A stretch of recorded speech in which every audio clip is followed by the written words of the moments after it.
Nous avons appris hier la disparition de celui qui a révolutionné le saut en hauteur, Dick Fosbury, afin de lui rendre hommage en ce moment même, si ça vous intéresse. Des stands éphémères sont installés un peu partout dans la capitale et dans certaines villes françaises pour ceux qui seraient tentés de reproduire ce célèbre Fosbury. C'est en tournant le dos à l'obstacle qu'il a marqué l'histoire. Finale du saut en hauteur des Jeux Olympiques de Mexico en 1968, Dick Fosbury s'apprête à franchir sa première barre.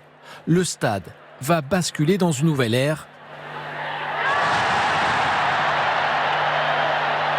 Avec ce saut et son passage sur le dos. Une technique inédite qui permet ce jour-là à l'Américain de décrocher l'or avec une barre à 2,24 m. On se connecte tout de suite dans le 2e arrondissement de Paris où Régis Serlinck va tenter de réaliser un Fosbury pour se rendre au bureau. Il a l'air déterminé. Allez Régis, on y croit, on y va, c'est parti. Oh oui, bravo, quelle maîtrise du geste. 5 sacs poubelles. Magnifique, bravo Régis. À suivre dans la prochaine demi-heure de première édition, une nouvelle série Netflix. Vous connaissez Emily in Pourri?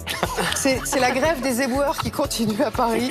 Plus de 5500 tonnes de poubelles non ramassées depuis 8 jours. Et nos équipes ont pu filmer cette nuit, figurez-vous, des camions-bennes privés qui collectaient les ordures en catimini dans certains arrondissements. Et puis dans un instant, on va aussi parler de la Corse.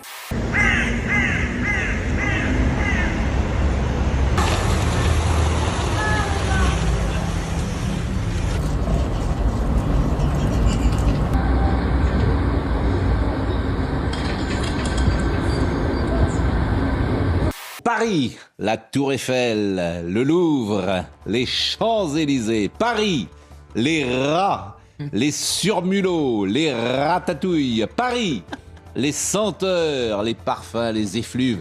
Bienvenue dans la capitale. Welcome in Paris. I'm very proud to present Ville aux Lumières. Certains journalistes auraient rêvé à voir leur image de tas de poubelles, mais ils ne l'ont pas eu. Résultat, ils ont enrobé, comme ici à Nantes. Regardez, le résultat, le voici. Il faut slalomer entre les déchets par endroits pour pouvoir passer sur le trottoir. C'est ridicule, par rapport clairement, il y a 2 paquets de pépitos et une barquette. De là à parler de slalom. Paris, Anne, ma sœur Anne, ne sens-tu rien venir ? Il y avait des embouteillages, il y avait des pistes cyclables, il y avait la crasse, il y a désormais le pourri, l'avarié, le croupi. I'm sorry, where is the airport Charles de Gaulle? Chère Anne Hidalgo, ne changez rien. C'était en 2016, elle était sur BFM. Voilà, elle était sur RMC et BFM TV, c'était avec Jean-Jacques Bourdin. On était en pleine contestation de la loi travail. François Hollande était au pouvoir, une partie des poubelles parisiennes encore n'étaient pas bloquées. Voilà ce que disait Madame la maire de Paris. Nous avons pu accéder aux garages dans lesquels sont les camions-bennes qui permettent le ramassage des ordures à Paris. Monsieur, que pensez-vous de ce mouvement de grève? Cette manifestation, cette Je le soutiens, madame. On veut nous infliger injuste. Dites-le aux médias parce que les ministres, dites-le aux médias parce que les ministres, ils croient que c'est la faute d'Anne Hidalgo et de son équipe s'il y a des poubelles dans les rues. Merci beaucoup.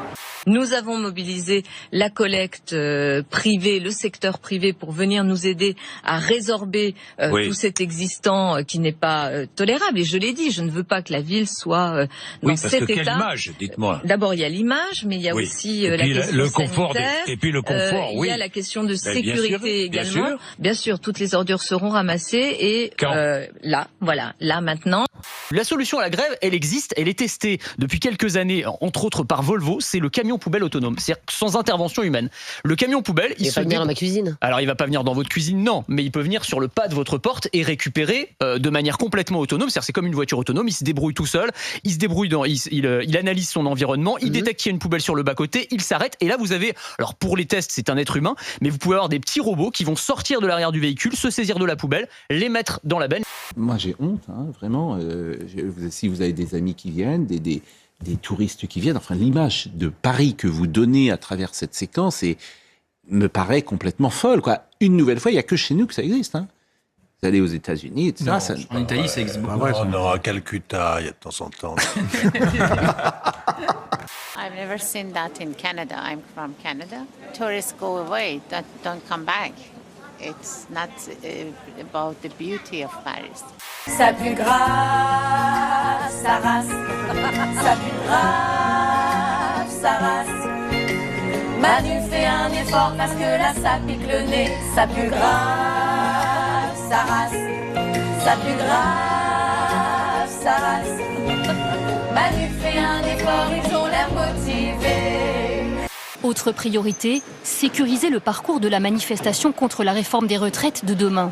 À la demande de la préfecture de police, les poubelles ont été ramassées sur l'itinéraire du cortège pour que les déchets ne deviennent pas des dangers. Ça peut être incendié ou alors ça peut servir de projectile sur les forces de l'ordre. Et effectivement, on peut avoir des manifestants qui glissent sur les objets qui sont laissés comme ça sur le trottoir. À Toulouse, la CGT a carrément organisé une coupure de courant pour protester contre la réforme des retraites. Quelques 30 000 logements et commerces du centre-ville ont été privés d'électricité aux alentours de midi. La coupure a duré 40 minutes pendant lesquelles la circulation des tramways a été interrompue. Écoutez. Aujourd'hui, on a ciblé la préfecture qui est pour nous le représentant le plus proche pour nous de l'État. Céline est arrivée en retard. Il y avait des bouchons de la Bourgogne. Enfin, elle va raconter n'importe quoi. J'étais chez maman à Chalon-sur-Saône. C'est le GPS, c'est pas moi. Qu'est-ce que vous faites comme boulot? Je suis planificatrice. Où ça? À la SNCF.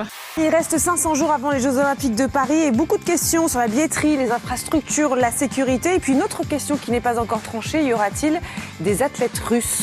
Voilà, beaucoup de questions à se poser alors que le compte à rebours est lancé. Sommes-nous prêts pour accueillir à Paris cet événement planétaire? On pose la question à Jean-Philippe Leclerc, le directeur adjoint de la rédaction de l'équipe. Pardon Patrick? Non, tout de suite, non, on n'est pas prêts là. Je vous remercie. Donc c'est fini. Vous pouvez éteindre votre télé.